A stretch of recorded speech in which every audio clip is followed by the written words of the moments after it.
할렐루야. 평안히 잘 주무셨습니까? 하나님께서 우리에게 새로운 날과 기회를 허락하셨습니다. 오늘도 우리에게 맡겨주신 사명을 감당하며 하나님께 영광 돌리시기를 소망합니다. 기도하겠습니다. 하나님 아버지, 참으로 감사드립니다. 오늘도 하나님의 자녀로 삼으셔서 하나님께 예배함으로 또 하나님과 교제함으로 이 하루를 살 수 있도록 인도하심을 감사드립니다. 아버지 하나님의 은혜가 필요합니다. 하나님의 돌보심이 필요합니다. 붙잡아 주옵소서, 인도하여 주옵소서. 오늘도 우리는 갈 길을 알지 못합니다. 어떻게 살아야 될지 알지 못합니다. 주님의 오른 장중으로 붙들어 주옵소서, 인도하여 주옵소서, 관건적으로 역사하여 주시옵소서. 오늘도 내 뜻대로 하지 마시고 하나님의 뜻을 이루는 삶을 살도록 도와주옵소서. 내 안에 계신 성령님께서 이 모든 삶을 주관하실 줄로 믿습니다.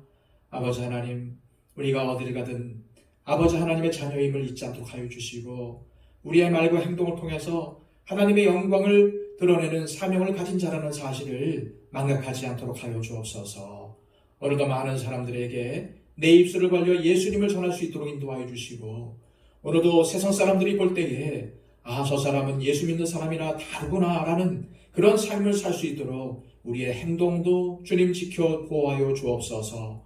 오늘도 많은 사람들에게 감동을 주는 삶을 살게 하여 주시고 많은 사람들에게 선한 영향력을 끼치는 삶을 살아갈 수 있도록 우리의 발걸음을 도와주옵소서. 예수 그리스도의 이름으로 기도하옵나이다. 아멘. 다 함께 찬송가 441장 찬양드립니다.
생명 되는 내 주 예수님 영원토록 모셔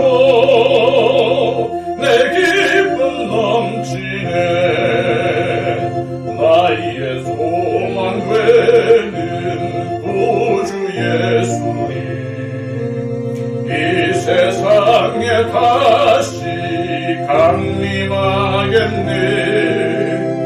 나의 등불 밝혀 손에 들고서 기쁨으로 주를 맞이하겠네. 나의 생명 되는 내 주 예수님 영원토록 모셔 내 기쁨 넘치네. 이 시간 우리에게 주시는 하나님의 말씀은 신약성경 고린도후서 12장 19절에서 21절까지의 말씀입니다. 신약성경 300쪽입니다. 너희는 이때까지 우리가 자기 변명을 하는 줄로 생각하는구나. 우리는 그리스도 안에서 하나님 앞에 말하노라. 사랑하는 자들아, 이 모든 것은 너희의 덕을 세우기 위함이니라. 내가 갈 때에 너희를 내가 원하는 것과 같이 보지 못하고 또 내가 너희에게 너희가 원하지 않는 것과 같이 보일까 두려워하며 또 다툼과 시기와 분냄과 당짓는 것과 비방과 수근거림과 거만함과 혼란이 있을까 두려워하고 또 내가 다시 갈 때에 내 하나님이 나를 너희 앞에서 낮추실까 두려워하고 또 내가 전에 죄를 지은 여러 사람의 그 행한 바 더러움과 음란함과 호색함을 회개하지 아니함 때문에 슬퍼할까 두려워하노라. 아멘. 바울은 정말로 고린도 교인들을 친자식과 같이 여겼습니다. 고린도 교회는 바울이 1년 6개월 동안 고린도 지역에서 복음을 전하면서 세운 교회였습니다. 그런데 어느 순간부터 고린도 교회는 바울의 마음을 정말로 아프게 했습니다. 한마디로 속 썩이는 자식이 된 것입니다. 고린도 교회는 교인들 간에 다툼과 분열이 있었고 버젓이 근친상간이 이루어지고 있었으며 성도들끼리 분쟁이 생겨서 세상 법정까지 가는 일이 벌어졌습니다. 신앙이 강하다고 자신하는 사람들이 교만해져서 신앙이 약한 사람들을 시험에 들게 했고 주의 만찬을 하면서 사회적인 약자들을 배려하지 못하는 일이 생기기도 했습니다. 더구나 고린도 교회는 사랑이 식어 있었습니다. 그래서 분란과 분쟁이 끊이질 않았던 것이죠. 그들은 바울과의 관계조차도 깨려고 했습니다. 이것은 바울에게 큰 충격이 아닐 수 없었습니다. 이 때문에 바울이 얼마나 고통스러웠는지 모릅니다. 정말 서운함이 이루 말할 수 없었을 것입니다. 정말 고린도 교회는 너무 바울의 속을 썩이는 자식이었습니다. 그렇지만 바울은 고린도 교회를 내버려 둘 수가 없었습니다. 왜냐하면 그들을 친자식처럼 사랑했기 때문인 거죠. 감사하게도 바울과 그의 동역자들의 헌신을 통해서 고린도 교회가 많이 회복되고 바울과의 관계도 회복이 되었습니다. 하지만 시간이 지나면서 또다시 거짓 사도들이 교회에 침투하면서 바울과 성도들의 관계를 이간질하기 시작했습니다. 그래서 바울을 깎아내리고 자신들의 권위를 높이려고 했죠. 특히 거짓 사도들이 금전적인 문제를 가지고 바울을 비난했을 때에는 정말 화가 많이 났을 것입니다. 이것은 바울이 모든 것을 희생하며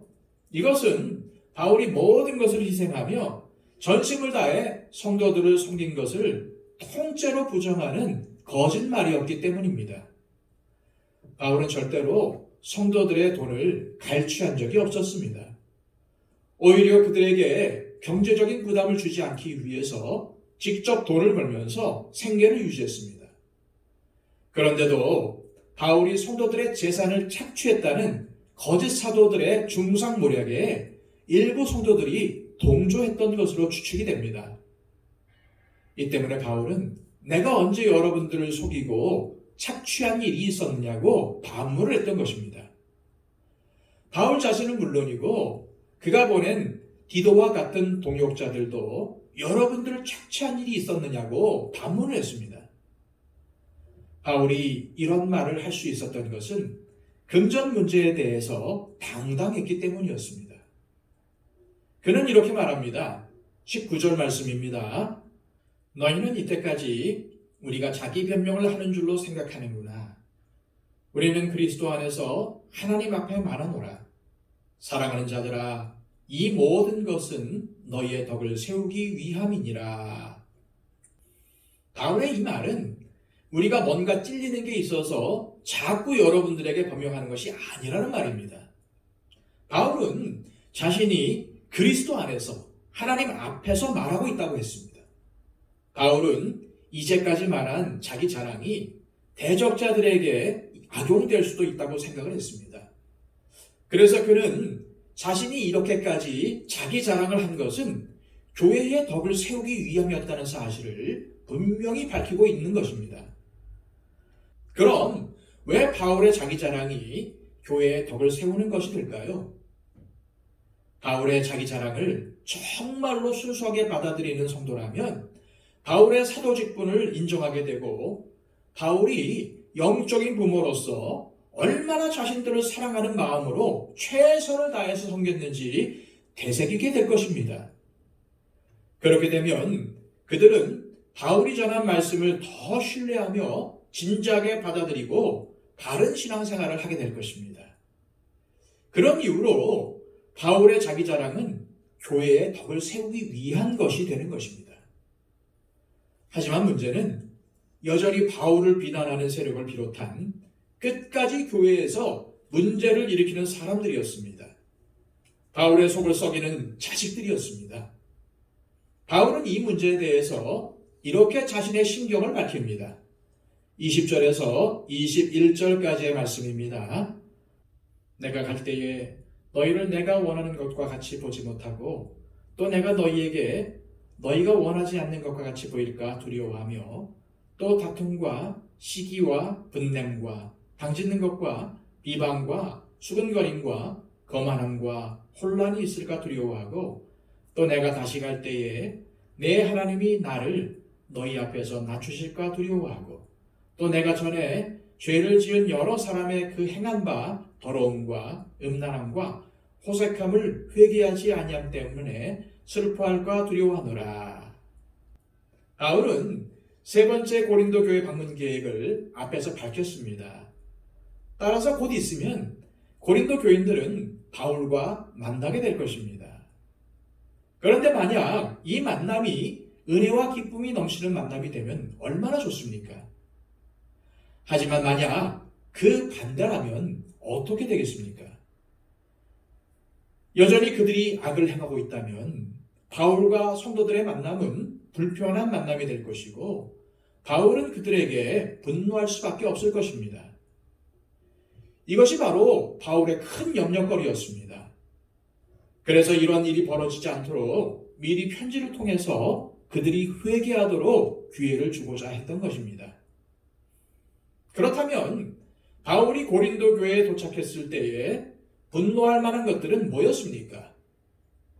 다툼, 시기, 분냄, 당짓는 것, 비방, 수근거림, 거만함, 혼란, 즉 무질서였습니다. 이것들은 주로 고린도전서에서 바울이 책망했던 내용이었습니다. 하지만 고린도전서가 고린도 교회에 전달되고 이후 알려지지 않은 서신과 디도의 중재를 통해서 고린도 교인들이 죄를 회개했습니다. 하지만 바울은 고린도 교회가 또다시 이전에 자신들을 그릇된 길로 인도했던 죄악을 반복하지는 않을까 노심초사했습니다.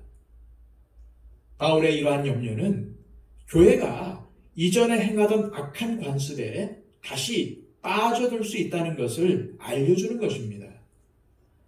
사실 바울은 두 번째 고린도 교회를 방문했을 때 심한 대처를 당한 적이 있었습니다. 물론 그 이후로 문제가 잘 해결되어서 바울과 성도들이 화해하기는 했지만은 이후에 또다시 고린도 교회에 거짓 사도들이 침투하면서 다시 한번 바울과 다툴 수 있는 소지가 있었습니다. 이걸 바울은 염려했던 것입니다. 그들이 회개하지 않을까봐, 이 때문에 그의 마음이 슬플까봐 두려워했던 것입니다. 바울이 고린도 후서를 기록하면서 자기 자랑까지 한 것은 이러한 가슴 아픈 일이 재발되지 않도록 그들에게 회개의 기회를 주려고 한 것입니다.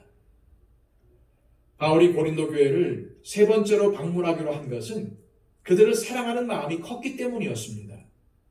하지만 고린도 교회는 바울의 속을 썩이는 자식이었습니다. 그러다 보니 고린도 교회를 생각할 때마다 마음이 아프곤 했습니다. 하지만 그는 성도들이 회개할 수 있는 최선의 길은 사랑이라고 믿었습니다. 그래서 바울은 고린도 교인들을 친자식으로 여기며 사랑한다는 것을 편지를 통해서 밝힌 것입니다. 아무리 사고를 치는 자식이라도 정말로 부모의 사랑을 깨달으면 다시 돌아오지 않습니까? 탕자의 비유가 이것을 잘 보여주고 있습니다. 교회는 사랑의 공동체라고 하는데 과연 우리는 먼저 사랑하고 있습니까? 아니면 먼저 정죄와 비난을 하고 있습니까? 그래도 사랑이 덕을 세우는 법입니다. 사랑의 끈을 놓지 않는 것이 내 신앙에도 큰 유익이 되고 다른 지체들의 신앙도 바르게 인도하는 힘이 됩니다. 이 시간 기도하실 때 주님, 부모와 같은 마음으로 고린도 교인들을 사랑한 바울처럼 비난하고 정죄하기보다는 내가 먼저 사랑하게 하시고 사랑의 끈을 놓지 않게 하옵소서. 이렇게 기도했으면 좋겠습니다. 오늘을 기도하면서 나를 돌아봤으면 좋겠습니다. 사랑하기보다는 먼저 정죄하거나 비난하지는 않았는지, 내 안에 있는 들벌을 보기보다는 다른 사람 눈 안에 있는 티를 보고 정죄한 것은 아닌지 먼저 나 자신을 살펴보기를 원합니다. 그리고 그러한 일이 있다면 반드시 하나님 앞에 회개하시고 주님과 같은 그 사랑으로, 바울과 같은 그 사랑으로 내 형제자매들을 사랑할 수 있도록, 또 내 가족들을 사랑으로 섬길 수 있도록 도와달라고 함께 기도했으면 좋겠습니다. 그리고 우리 지체들을 위해서 기도하실 때 그들의 건강을 위해서 기도해 주시고요. 우리 이복신 권사님, 박영채 집사님, 그리고 또 김필래 권사님의 건강 회복을 위해서 중보해 주십시오. 우리 교회가 하나님의 마음에 합한 교회가 되게 해달라고 기도하시고요. 한국교회의 회복과 부흥을 위해서도 중보해 주십시오. 그리고 온 세계를 다니면서 복음을 전파하는 선교사님들을 위해서 중보해 주시기를 바랍니다. 다 함께 기도하겠습니다.